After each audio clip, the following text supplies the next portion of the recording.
Rob Smith here at Cage Warriors London. I'm here with your new featherweight champion, Solomon King Simon. Solomon, mate, what a moment for you. How are you feeling right now? The king has been crowned. Fucking delighted, buzzing.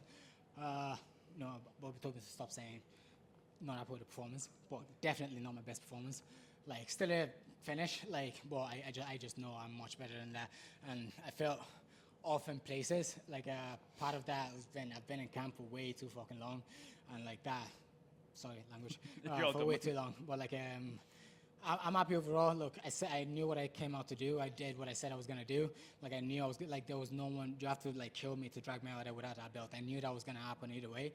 I would have liked cleaner performance. Again, I'm saying all this now, and I go watch it back, and I'll be happy with it. But right now, I just felt like I think he might have landed something on the feet, not hurting, but he actually touched me. How dare you hit me? You don't touch me, and then But look, it worked out in the end. Got my belt.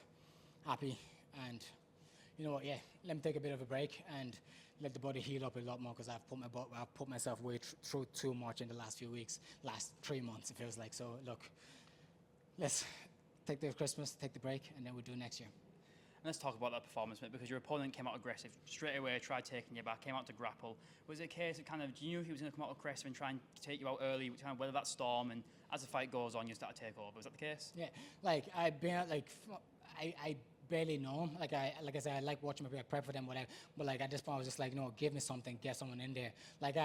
I don't know many people that's gonna try and stand with me for too long either way. And I feel like I started getting my range a bit better, and I could build eventually. But that first minute, he just wanted to take me down. And again, take me down, you have to keep me down. Trying to get me down in the first place is gonna be a struggle for you.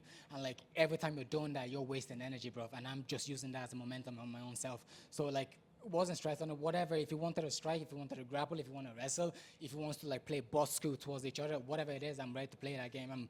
I'm well around it. I've mentioned it before, if this was a video game, my aim is under striking, grappling, wrestling, everything has to be on point, because that's the level I'm aiming for. I'm trying to be the best, and there ain't no shortcut with this. There's no if we take him to this place, we might have an advantage of him.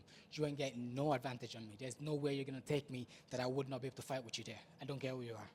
And I want to go back to when we first spoke, when we first had our first interview together, and you were saying how you felt ready for the title fight. You knew the title fight was coming. Obviously, I want to talk about a little bit obviously, you were meant to fight Nick Bagley. That was the fight that everyone wanted to see, and obviously Nick had to pull out injured. Obviously, and that fight is going to be next. Obviously, Nick came into the cage. One thing I want to ask is we didn't have the noise in the media room. What were you and Nick saying to each other? Yeah, we're just saying, he was saying get smoky. I don't know what he meant by that. I think he just meant a scrap. We were just chatting. I can't remember half the shit I was saying. But if I'm being realistic, we know me and Nick, we are the big dogs in there. And everyone else has to come behind us. Let's go face each other now, crown the real king, and then we'll see what's up after that. Right now, I'm the champ. It comes over to my hometown. You're gonna struggle, bro. I am not losing the belt in front of my crowd. That's not gonna happen. But look, it comes up. Cage Warriors 200, February 22nd or 21st, can't remember. But Graham has put 10 grand, 10K on the line. I'm gonna be a rich man come February. That much I'll tell you. And from fighting amateurs in the IMAFs to a Cage Warriors world title, mate. There was a beautiful moment when you were sat on top of the cage and you kind of just looking at the crowd. What was going through your mind? What were the emotions? Obviously, you worked so hard for this. Your whole career's came to this moment. Does it almost feel surreal? Yeah, it's crazy. It's a long time, man.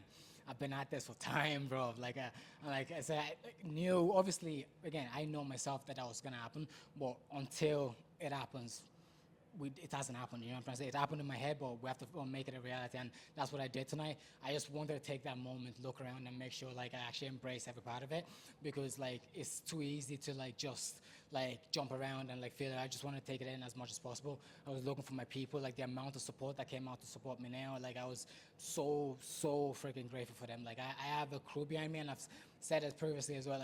I am a loner in a different way. It's literally wake up, go to work, training, family. That's my cycle. I don't hang around with friends. I don't do anything. It's my life is non-stop. So every time I see that many people coming out after me, when I see that many people coming out to support me all the time, even though I know I could probably give, but look, I'm doing what I can do, but the fact that they are still there to support me, I'm really grateful for that. And I just wanted to embrace it a little bit more, and I was happy with it. Nah, thanks. Stop. such.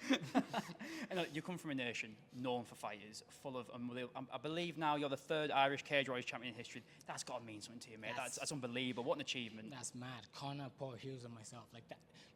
Those are names now. Like those are names. And like I know, fucking delighted. It's a lot. Do you know what I mean? Like this has been decades of work. Like, and I can't believe it. Like I came in 2 years ago into Cage Warriors. Pro debut was like 2.5, 3 years ago. But like I put in my time on the amateur ranks, and I knew when I came here, I'm sprinting. Like, and I've done it. Like did that first contract, boom, sped through it, and now I'm the champ. My final question is, obviously, we mentioned that you cement yourself in Irish MMA history. You've put yourself in some of the greatest names. Paul Hughes and Conor McGregor, they're superstars. And you're now going to transcend your career and become one of those guys. How proud does it make you to represent Ireland? Massive. Like, again, like a lot of MMA. Like, I wasn't even, because when I started was around the time Conor was blowing up, and I wasn't really following. It was my brother that was following it then.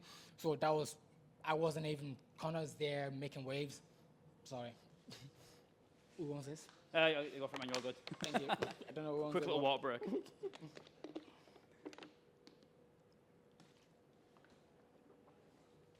And we're back. Sorry. Yeah, like even when I first started, like Conor was just like making his name there as well. And then like when I got into Cage Warriors, that was the period. Actually, I wasn't even in there when Hughes started doing his bit, but I was there just before he left. Like, so those names were like in my head. They were like people you'll be looking up. It's like, that's massive. That may seem so far away, but like the more we do it, the more it's like, oh wait, now I'm one of them. Like you can't argue with that. You can't, like, that's a fact now. Like, so Conor, Hughes, Solomon. Those are three good names right there. So like, nah, I'm happy, delighted. Irish, Ireland, we know, like, nation of fighters, like they've said, and I have that Nigerian heritage. I mean, mixing those two together, like, demons, bro. Like, let me take a break, and like what you're gonna see next year is gonna be a different version as well, because like this leveled me up a lot more again. That fight, I needed that. The weight cut leading up to this, I needed that.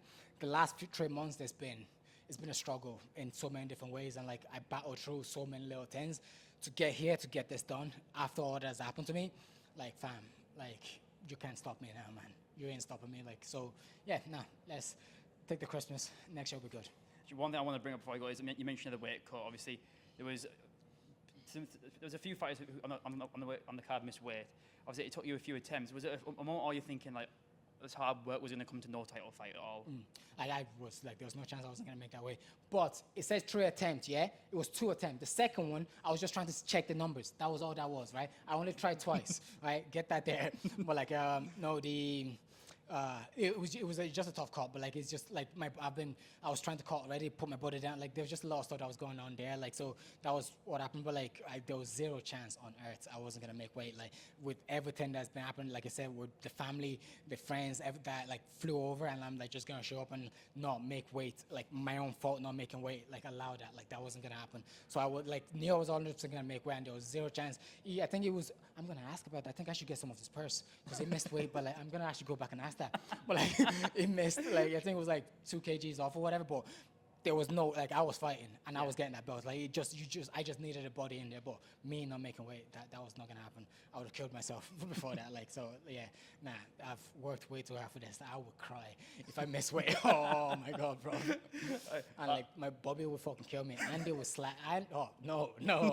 I think I'll be in more trouble if I fucking miss weight than like the fight. So like, nah, that was gonna happen. Well, so, I'll let you go and enjoy. Congratulations, mate. Thanks very much, Rob. Appreciate it.